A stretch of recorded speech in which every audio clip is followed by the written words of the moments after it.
هرچند که دور هستم ز تو، نقشی میرم از دل من دور نیست. مادرم هرچند که دور هستم ز تو، نقشی میرم از دل من دور نیست. ترک نمودم رفتم و سوی دنیا، جز تو بر فرزند کسی غم خوار نیست. ترک نمودم رفتم و سوی دنیا، جز تو بر فرزند کسی غم خوار نیست.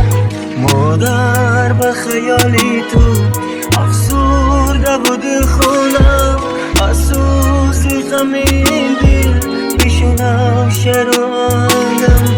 مادر به خیالی تو افسرده بود خونم، از سوز غم این دل میشونم شعر و آهنگم.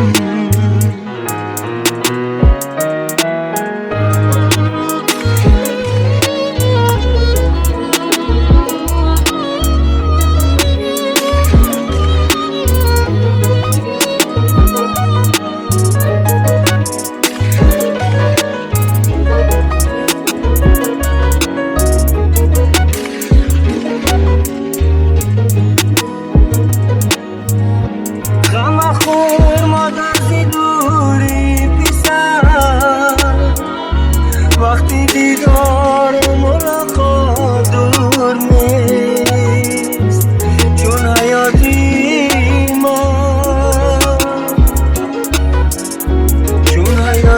من همیشه شور نیست. چون حیاتی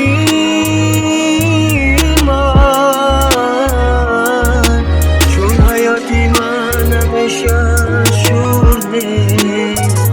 مادر به خیالی تو افسرده و دل خونم، از سوز غم این دل بشنم شعر و آهنگم.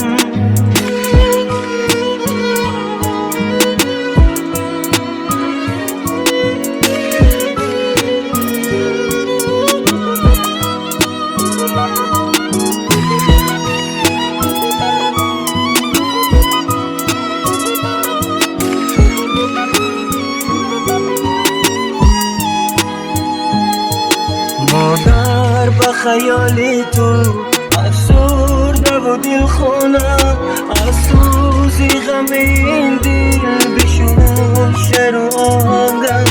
مادر به خیالی تو افسرده و دل خونم، از سوز غم این دل بشنم شعر و آهنگم. مادر به خیالی تو افسرده و دل خونم، از سوز غم این دل بشنم شعر و آهنگم.